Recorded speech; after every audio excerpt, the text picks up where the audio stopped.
Jurassic Park, we've all seen the film, but very few people have read the book, including me. I've not actually read the book, but I have looked at the pictures. Because there's something in there that is just kind of really weird, little pattern, a beautiful pattern that's very little known. So I just wanted to share it with you. So we're going to get to it just by, I've just got a random piece of paper. It happens to be brown. We're just going to fold this bit of paper in half. So I fold it like this, crease it, and you kind of got a seagull there. And it forms a V, of course. I mean, nothing surprising so far. I'm going to be consistent here. So I'm folding that, which is your left, over right. And I'm going to do it again. So fold it again, left over right, and crease it. And if I sort of pull it apart now, okay, so we've got reading left to right. Can you see there's a sort of peak, then there's a valley, then there's a valley. So we'll call this peak, valley, valley, okay? Or, and remember this for later, if I sort of close it up a bit, it's a saucepan, okay?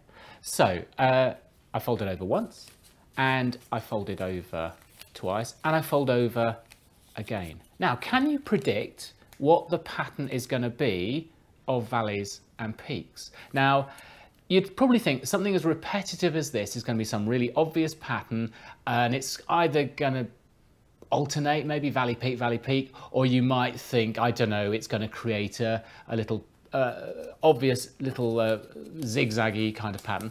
But that is not the case. If I pull it out, it goes peak, peak, valley, valley, peak, valley, valley.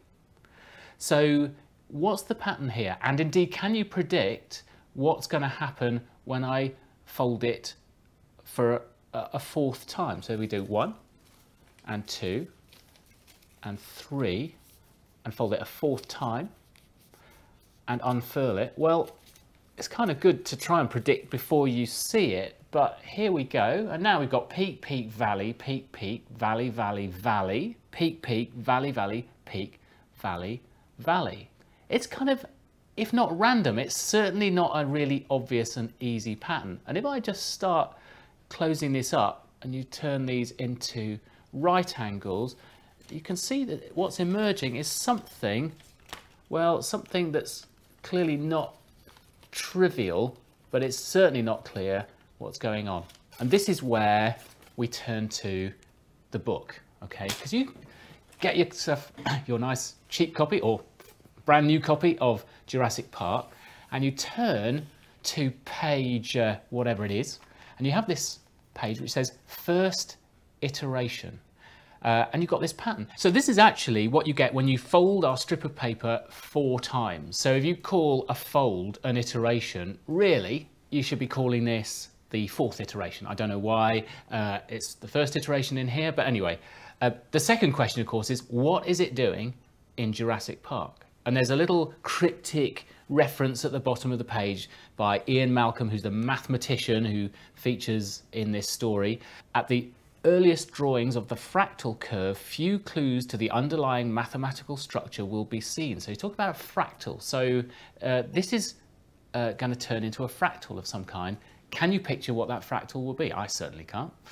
Not without having seen it first. If we keep folding our paper, which we're not going to do because there's a limit to how many times, even with a long strip of paper, you can fold it. Another fold, what's called the second iteration here, produces this pattern, which is, well, I guess that what's kind of interesting is, without crossing over itself, it joins and forms this little block, this little rectangle, another square there. This is, I think the reason why there are fractals appearing in here is that there's a sort of theme about the unpredictability of systems and chaos, and the fact that we've set up Jurassic Park and all these creatures are going to behave in a certain way, and here's this doom-monger saying it could all go horribly wrong because what we think is predictable could turn out to be chaotic and so on. So that's the metaphor, I think, that's being used. So if I keep folding the paper, I get the third iteration. It's getting a bit more involved, but it's still hard to see any pattern emerging from this.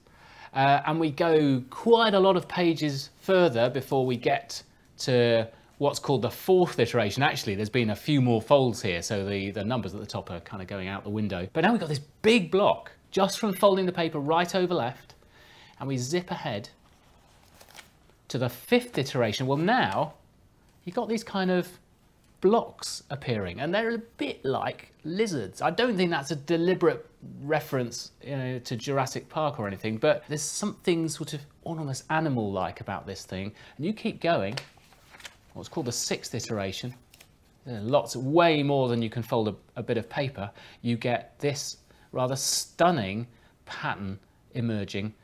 And in fact, what you'll find is that each of these, the main shape in the center has been then rotated and rotated, and typically they're being rotated by 45 degrees, and the dimensions are being reduced by the square root of 2 each time. I mean, why folding a piece of paper could lead to something as stunning as this is just, you know, it's mind-blowing. We've all seen fractals. There's lots of fractals that are famous. This one, which is so easy to produce, is actually remarkably little known, despite featuring in Jurassic Park. And we go all the way to the end, an infinite number of folds of paper. We get what's called here the 7th iteration, this beautiful solid block.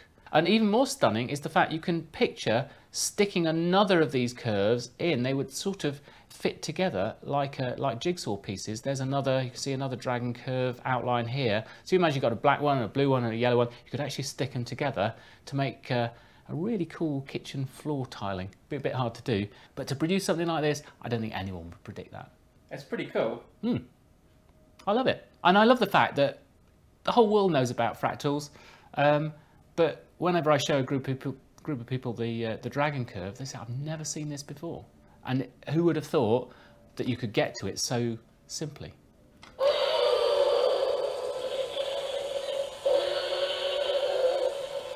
I think he likes it.